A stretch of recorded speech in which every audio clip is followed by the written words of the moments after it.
But yeah, this thing needs some work. I don't know what's wrong with it. Honestly, I thought I knew. I figured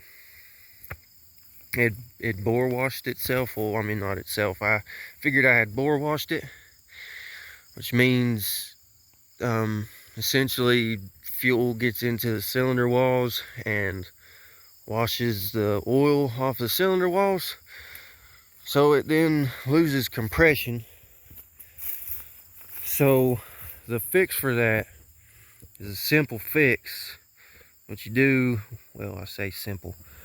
If you're not a mechanic, it's not simple. If you're a mechanic, it's fairly simple. It's a lot of parts to be removed and a lot of parts to be put back and all this, and a lot of parts, not really parts, but a lot of little fasteners to keep up with.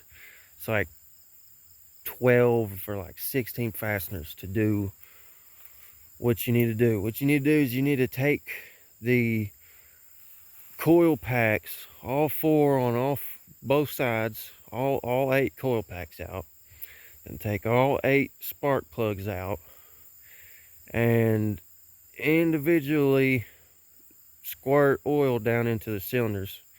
And you got to be careful. You gotta use like a little hose or something that's like a little bit longer than that, because it has to go down that far, and about that far you're still not quite in the cylinder wall. The oil is just going to be collecting on the spark plug seals.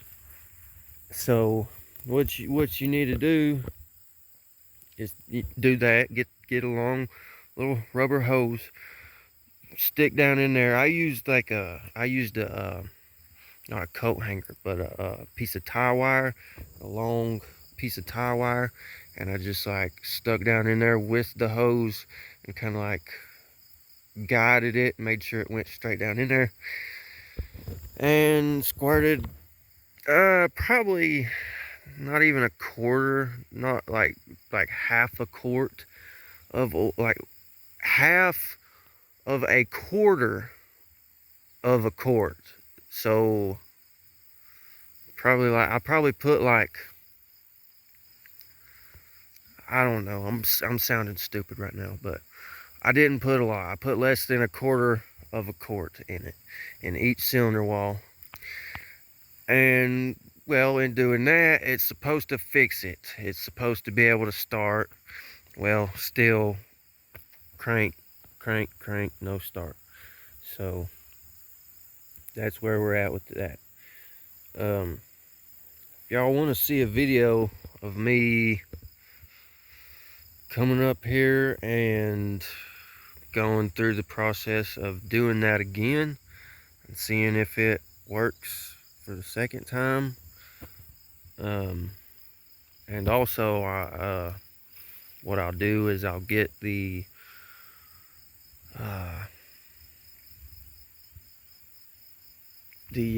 crank position sensor. I'll get it and make sure it works. I'll test it. I'll test all the coil packs, test all the spark plugs. If y'all want to see a video of me doing that, just comment saying, yeah, I'd like to listen to you hoot and holler at this car, because otherwise I don't figure people want to listen to some redneck work on a Jaguar.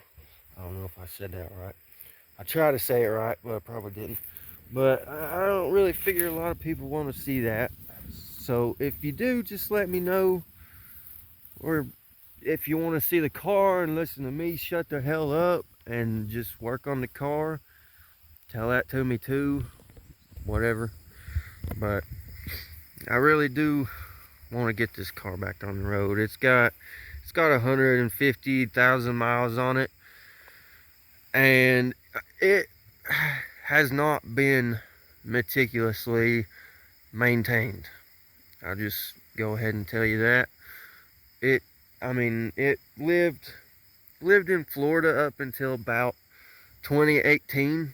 So I guess it didn't, you know, it wasn't around the salt. It wasn't on, you know, in, you know, Miami Beach or anything around all kinds of salt and shit all the time. So it ain't got no rust on it, and it was garage kept. So it's, I mean, it's in pretty good shape, you know, as far as rust and all that goes.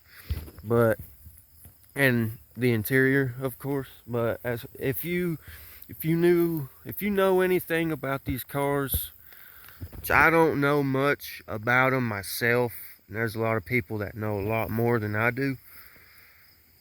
So those people know that 150,000 miles is, sadly, it's starting to cut it. You know, those people with 200,000 mile Jaguars, those are people that are really, I mean, super dedicated to giving that car what it needs and then some. Because I gotta wrap this video up because it's starting to rain out here.